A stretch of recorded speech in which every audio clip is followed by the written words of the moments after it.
Hello all and welcome back to our channel. Last lecture में मैंने start करवाया था सब्जेक्ट वर्ब अग्रीमेंट, जिसके कुछ रूल्स के बारे में हमने पढ़ा था, जैसे कि एंड वाले जो हमारे सब्जेक्ट्स होते हैं उनमें वर्ब का इस्तेमाल कैसे होता है, सब्जेक्ट के अकॉर्डिंग वर्ब को किस तरह अग्री करवाया जाता है। सब्जेक्ट अगर आपका सिंगुलर है तो आपका वर्ब भी सिंगुलर होगा, और अगर आपका सब्जेक्ट प्लूरल है तो आपका वर्ब भी प्लूरल होगा। साथ ही साथ हमने कंपाउंड सब्जेक्ट्स के बारे में पढ़ा था, क्या होते हैं जो सब्जेक्ट्स में सब्जेक्ट्स जो हैं एंड और या और कंजंक्शंस की मदद से जुड़े हों। साथ ही साथ हमने उन फ्रेजेस के बारे में पढ़ा था जिनमें ऑफ यूज़ होता है, जो कि सब्जेक्ट में लगे होते हैं। हमें वो देखना था कि वो जो वर्ब हम यूज़ करते हैं वो किससे अग्री होता है। तो ये हमने अपने लास्ट लेक्चर में पढ़ लिया था। आज हम फिर से स्टार्ट कर रहे हैं रूल्स पढ़ना। स्टार्टिंग से रूल्स पढ़ेंगे जो भी आपके सब्जेक्ट वर्ब अग्रीमेंट के रूल्स हैं। तो चलिए स्टार्ट करते हैं। सबसे पहला रूल आपका क्या कहता है? आपका रूल कहता है कि if the two subjects are joined by and refer to the same thing or person as a whole then a singular verb is used. उस दिन मैंने आपको करवाया था, अगर कोई दो सब्जेक्ट्स एंड की मदद से जुड़े हों तो हमारा वर्ब जो है वो प्लूरल यूज़ होता है। जैसे हमने एग्जांपल ली थी, my father and mother are going to the cinema. ठीक है, हमने दो लोगों की बात की थी, जबकि ये रूल जो है उस रूल की एक्सेप्शन है। मैं आपको एग्जांपल लेकर दिखाती हूँ। For example, bread and butter is our basic necessity. Bread and butter is our basic necessity. क्या आपने कभी यहाँ पे आर सुना है? ये सेंटेंस आपने बचपन में भी पढ़ा है, तो यहाँ पे आर क्यों नहीं लगा? बिकॉज ब्रेड एंड बटर जो है वो हमेशा साथ साथ चलते हैं, वो एक ही चीज़ बता रहे हैं। मतलब ब्रेड एंड बटर हम हिंदी में क्या बोलते हैं? रोटी। ठीक है, bread and butter is our basic necessity, कि रोटी जो है वो हमारी एक बेसिक नेसेसिटी है। Similarly rice and curry is liked by many. तो what does that mean? Rice and curry is liked by many. मैंने यहाँ पे सिंगुलर वर्ब क्यों यूज़ किया? बिकॉज राइस एंड कड़ी जो है वो एक डिश का नाम है। दोनों चीज़ें जो हैं वो एक सेम थिंग को रिप्रेजेंट कर रही हैं। ठीक है, राइस अलग और कड़ी अलग नहीं है। It is a dish. Rice and कड़ी इज लाइक्ड बाय मैनी। बहुत लोग जो हैं राइस एंड कड़ी को जो है बहुत लाइक करते हैं। अच्छा, यहाँ पे एक पर्सन की बात भी है। पर्सन के एग्जाम्पल देखो, the coach and captain of the team plays fair. अब क्या ये कोच और कैप्टन जो है वो अलग अलग हैं किसी टीम के? जी नहीं। कोच और कैप्टन की अगर मैं बात कर रही हूँ तो अगर ये पर्सन जो है वो कोच है तो यही पर्सन कैप्टन भी है। अगर मुझे किन्हीं दो अलग अलग लड़कों की बात कर रही होती तो मैं वहाँ पे बात करती the coach and the captain. एक हो गया कोच, एक हो गया कैप्टन। यहाँ से हमें क्या पता चल रहा है? उस टीम का कोच भी वही है जो उस टीम का कैप्टन है। फिर मैंने यहाँ पे यूज़ किया प्लेस क्या होता है? सबसे पहले तो प्ले होती है हमारी फर्स्ट फॉर्म ऑफ वर्ब। जब हमने सिंगुलर यूज़ करना है, जब हम थर्ड पर्सन सिंगुलर के लिए यूज़ करते हैं तो हम क्या करते हैं? अपने वर्ब के साथ एस और ई एस लगाते हैं। ये मेरा थर्ड पर्सन था, सिंगुलर था, क्योंकि मैं एक ही पर्सन की बात कर रही हूँ, इसलिए मैंने प्ले के साथ एस लगाया, और यहाँ पे मेरा वर्ब जो है वो मैंने सिंगुलर यूज़ किया। क्या मतलब है इस सेंटेंस का? The coach and captain of the team plays fair. जो टीम का कोच भी है और कैप्टन भी है वो बहुत फेयर खेलता है। तो आपको क्या ध्यान रखना है सेंटेंस जब आपको एग्जाम में आता है कि एंड जिन दो सब्जेक्ट्स के बीच में लगा है, क्या वो दोनों सब्जेक्ट्स एक ही पर्सन और थिंग को रिप्रेजेंट कर रहे हैं या अलग अलग चीज़ें हैं? अगर मैं लिख देती हूँ बॉयज़ एंड गर्ल्स तो उसके बाद आ रहेगा, बिकॉज बॉयज़ अलग है, गर्ल्स अलग है। मैंने बोल दिया राइस एंड कड़ी तो मतलब एक ही डिश है, एज अ होल एक ही चीज़ है। मैंने बोला ब्रेड एंड बटर तो वो एक ही चीज़ है। सिमिलरली मैंने बोला the coach and captain of the team, मतलब जो बंदा उस टीम का कोच है वही उस टीम का कैप्टन भी है। तो ये उस रूल की एक्सेप्शन है जहाँ पे हमने ये पढ़ा था कि अगर हमारा सब्जेक्ट्स जो हैं वो एंड से डिवाइडेड हो तो हमारा वर्ब जो है वो प्लूरल यूज़ होता है। I hope you all got this point. ठीक है, तो चलते हैं हम अपने नेक्स्ट रूल पे। नेक्स्ट रूल हमारा क्या कहता है? सबसे पहले तो रूल्स के एक स्क्रीनशॉट ले लीजिए। मैं थोड़ा साइड पे हो जाती हूँ।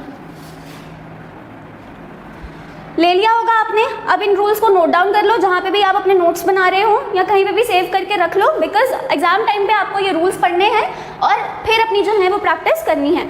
नेक्स्ट रूल क्या कहता है? If the two subjects are joined by either or, neither nor, but also and not only, the verb must agree with the nearest subject, the verb must agree with the nearest subject. दो subjects की अगर मैं बात करूं, they are joined by any conjunction, तो nearest कौन सा होता है, जो वर्ब के बिल्कुल पास होता है, और जो फारदेस्ट जो दूर होता है। तो नीदर नॉर, ईदर और, नॉट ओनली बट ऑल्सो के केसेस में क्या होता है, वर्ब किसको सेटिस्फाई करवाता है, जो उसके नियरेस्ट सब्जेक्ट हो। एग्जाम्पल देख लेते हैं। मैं बोलती हूँ neither Ram nor his sons have committed the crime। Neither मेरा फर्स्ट सब्जेक्ट हो गया राम, सेकंड सब्जेक्ट हो गया हिज सन्स, वर्ब हो गया मेरा हैज कमिटेड आएगा या हैव कमिटेड आएगा, ये आप लोगों को डिसाइड करना है। रूल के अकॉर्डिंग हमने क्या पढ़ा, that the verb must agree with the nearest subject. Nearest subject मुझे क्या बोलता है, that my subject is plural, then if my subject is plural, what will be the nature of the verb will also be plural। तो इसकी बात अगर करती हूँ, neither Ram nor his sons have committed the crime। I hope आपको चीज समझ आई। Nearest subject है इसका his son, that is why I took the verb in plural form। अगर यहाँ होता neither Ram nor his son, अगर मैं इसकी बात करती, son की बात करती, तो क्या आता यहाँ पे, has committed the crime। समझ आ गया सबको। नेक्स्ट एग्जाम्पल देखते हैं। ईदर द गर्ल्स और सुरेश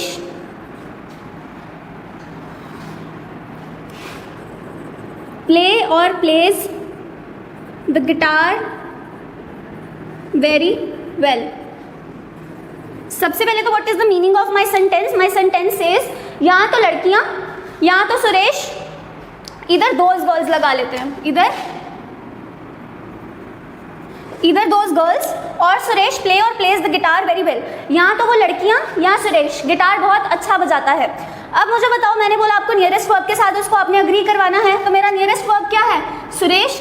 फादर कौन सा है, दोज गर्ल्स, तो मुझे अग्री किसके साथ करवाना है, सुरेश के साथ। Now Suresh is a third person singular, and when the subject is third person singular, what I do, first from a verb plus S और es, I use this in which it has been used, it has been used in plays।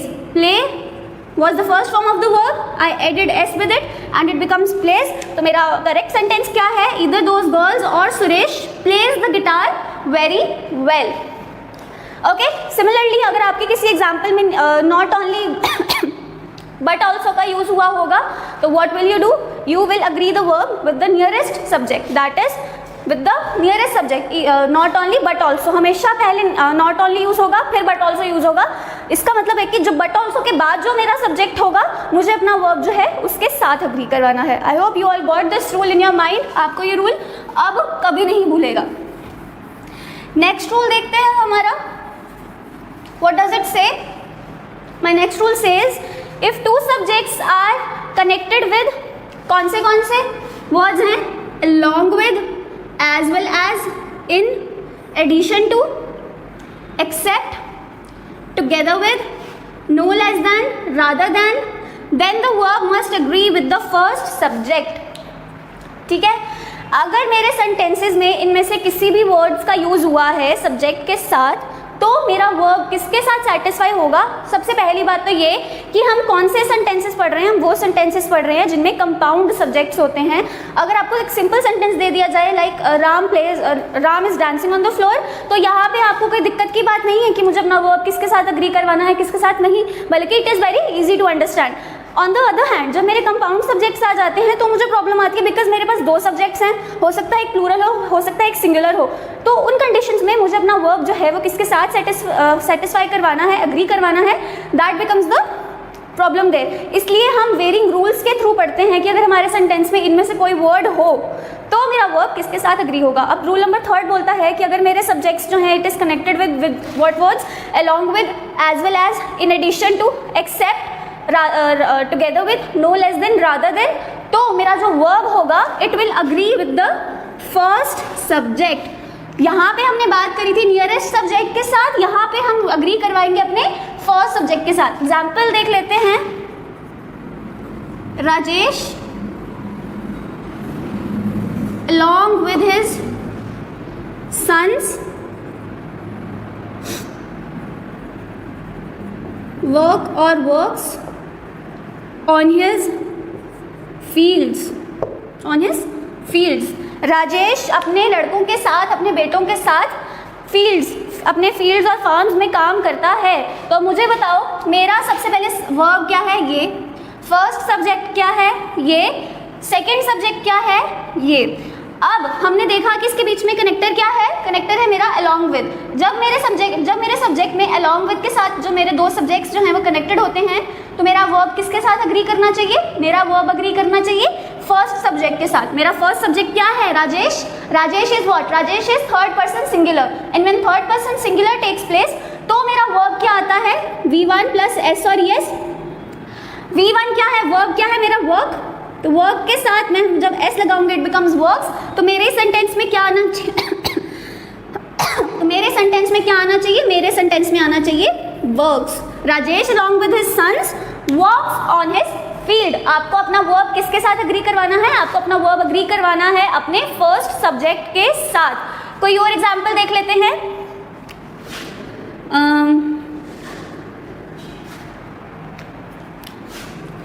Nita as well as I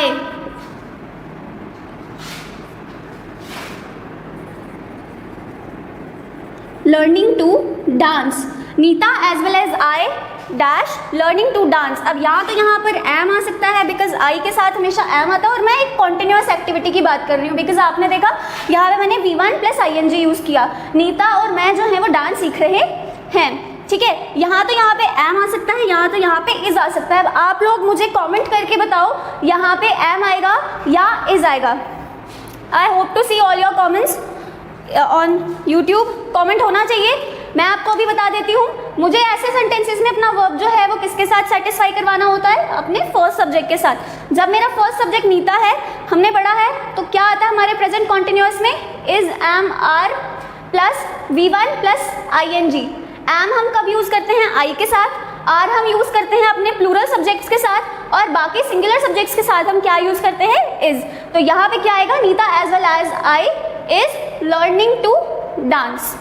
क्यों आया यहाँ पे is, आपको भावनाओं के साथ नहीं बह जाना है कि आपने आई देखा और आपने एम लगा दिया। No, that would be wrong. You have to go along with the rules. जो रूल्स में आपको बोला है, अगर रूल नंबर 3 में आपको ये वर्ड्स बोले हैं तो आपको इनको ध्यान में रखना है। जिन सब्जेक्ट्स में आपका ये कनेक्टर है, आपको रूल याद रखना है। मुझे क्या पूछा गया है, मुझे फर्स्ट वर्ब के साथ उसको सेटिस्फाई करवाना है। फर्स्ट वर्ब के साथ जब सेटिस्फाई करवाती हूँ तो नीता के साथ क्या आता है, इज।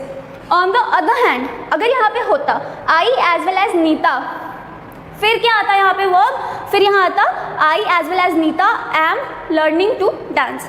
चाहे वो बोलने में सुनने में कितना भी ऑड लगे, but you have to go by the rules always, ठीक है।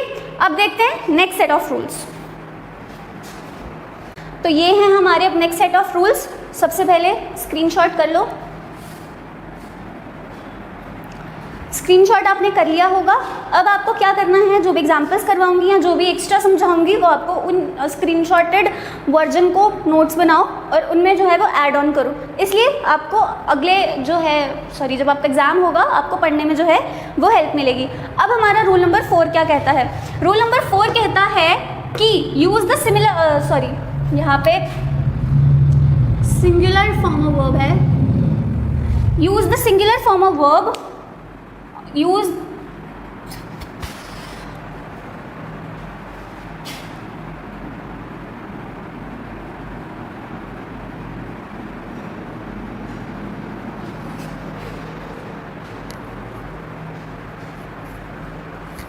तो हमारा रूल क्या कहता है, use the singular form of verb after indefinite pronouns. Indefinite pronouns क्या होते हैं, जहाँ पे हमको एक नंबर जो है वो नहीं दिया जाता, एक डेफिनाइट अमाउंट या नंबर जो है वो नहीं दी जाती। मुझे क्या दिया है, each, either, everybody, everyone, neither, nobody, someone.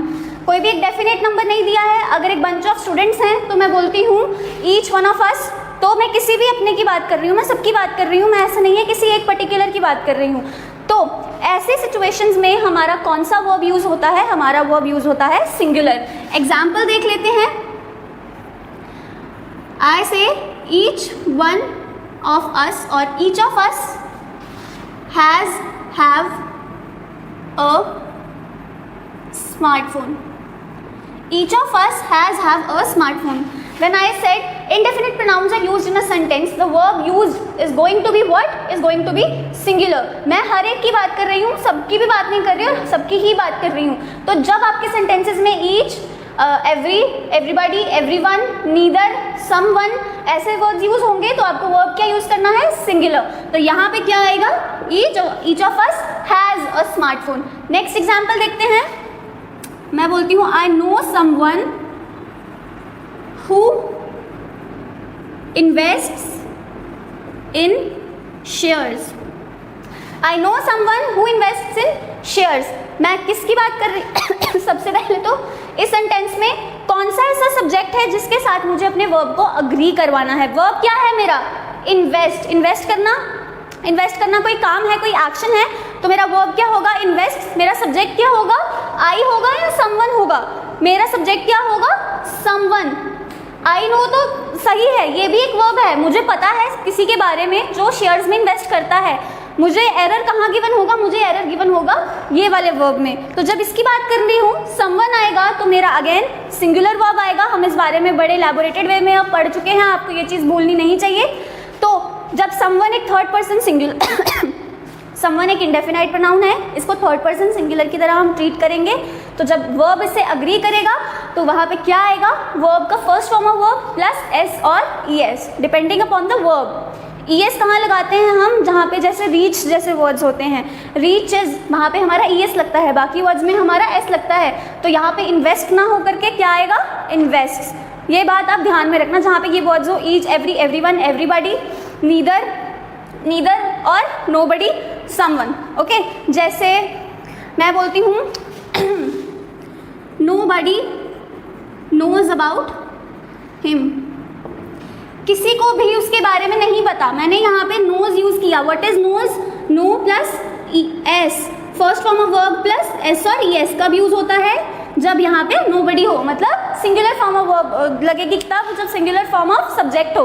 तो जहाँ पे ये वर्ड यूज होते हैं वहाँ पे हमारा वर्ब क्या यूज होता है? हमारा वर्ब यूज होता है सिंगुलर. अब पढ़ने वाली बात ये है कि इस रूल में है एक्सेप्शन. इस रूल में एक्सेप्शन क्या है? इंडेफिनेट प्रोनाउंस आपके पास और भी हैं, जैसे कि मोस्ट, मोर, एनी, नन, ऑल, सेम.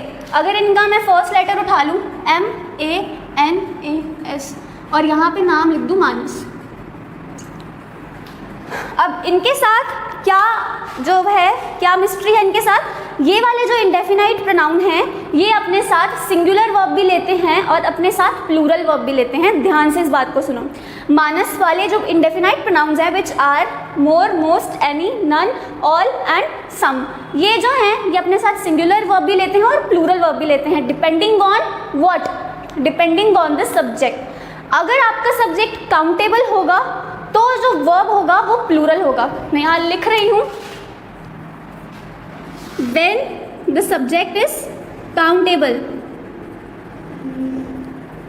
तो वर्ब क्या होगा? Verb will be plural.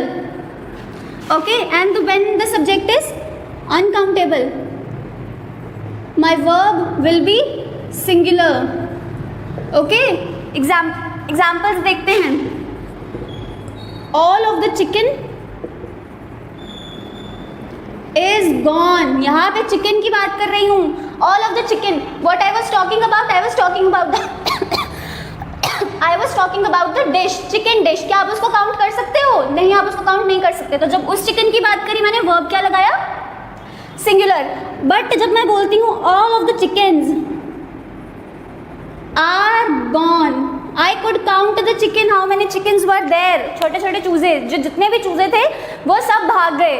When they were countable, I used the word plural. When the verb was not countable, I used the verb in singular form. ये exception किन words में है? ये exception है सिर्फ इन words में. ये मत सोचना कि इन सब के साथ भी यहाँ पे भी जो अगर वर्ब, अगर सब्जेक्ट जो है वो काउंटेबल होगा तो आर लगेगा, अगर अनकाउंटेबल होगा तो इस लगेगा. ऐसी बात नहीं है. सिर्फ मानस वाले वर्ड्स के साथ अगर सब्जेक्ट जो है वो काउंटेबल होगा तो वहाँ पे वर्ब प्लूरल लगेगा, अगर अनकाउंटेबल होगा तो सिंगुलर लगेगा. इस एक्सेप्शन को आपको ध्यान में रखना है. ओके, आई होप इतना आपको समझ आ गया. आगे चलिए पढ़ते हैं. Use of the phrase one of the. इसको आप एग्जाम्पल के माध्यम से पढ़ो कि क्या वर्ब यूज होता है. Okay, one of the, again मैं सेम एग्जाम्पल यूज कर रही हूँ, one of the chickens is missing. एक और एग्जाम्पल ले रही हूँ, ही is one of the boys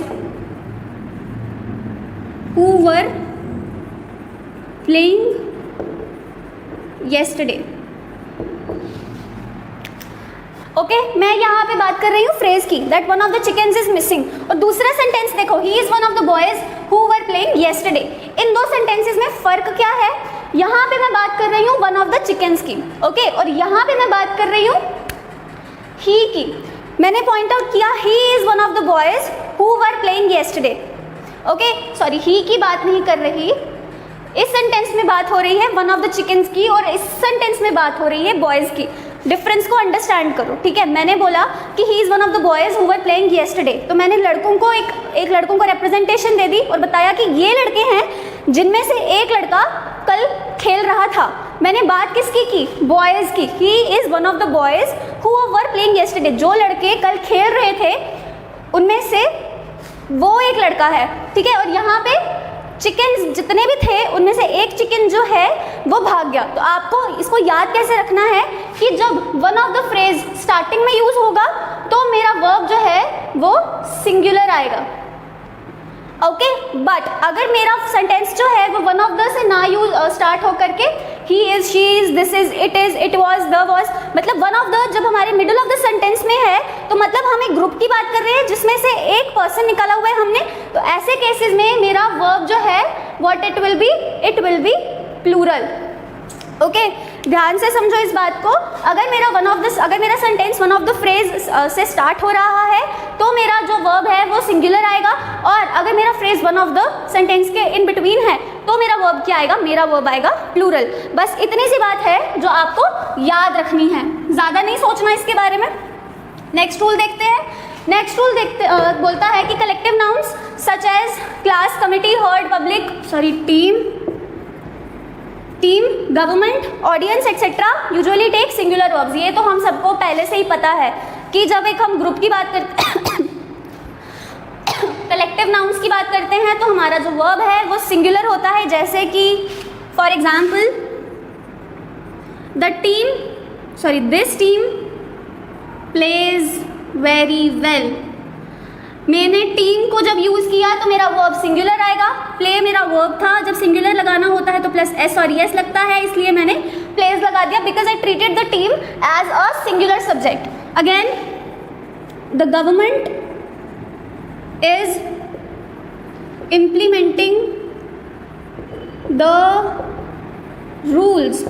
the government is implementing the rules. अगर मैं यहाँ इसको प्लूरल ट्रीट करती तो यहाँ पे आर आता, but no, the government is a collective noun which is treated as a singular subject, and when singular subject is used singular verb will be used. तो इसलिए मेरा आएगा the government is implementing the rules. Again और भी जितने हैं, audience पे एक एग्जाम्पल ले लेते हैं। The audience is enjoying the performance. Why did I use is enjoying? Because audience, it is a collective noun and it is treated as a singular subject, and when there is a singular subject the verb used will also be singular. So the audience is enjoying the performance. इतने rules हैं आपके subject verb agreement में। Next lecture में हम conditional sentences के बारे में बात करेंगे जो कि एग्जाम पॉइंट ऑफ व्यू से बहुत इंपॉर्टेंट है, बिकॉज उनके बेसिस पे आपको एरर करेक्शन जो है वो बहुत पूछी जाती है। There are various type of questions जो आपको पूछे जा सकते हैं on the basis of this subject verb agreement. तो आज के लेक्चर को ध्यान से पढ़िए, एक बार समझ नहीं आ रहा तो दोबारा देखिए, फिर भी अगर कोई डाउट रहता है तो यू कैन मैसेज अस और anything, put your query on YouTube और व्हाट्सएप, और आपको PDF जो है वो मिल जाएगी आपके प्रैक्टिस शीट के लिए। तो आज के लेक्चर में बस इतना ही। Thank you so much for watching and have a nice day.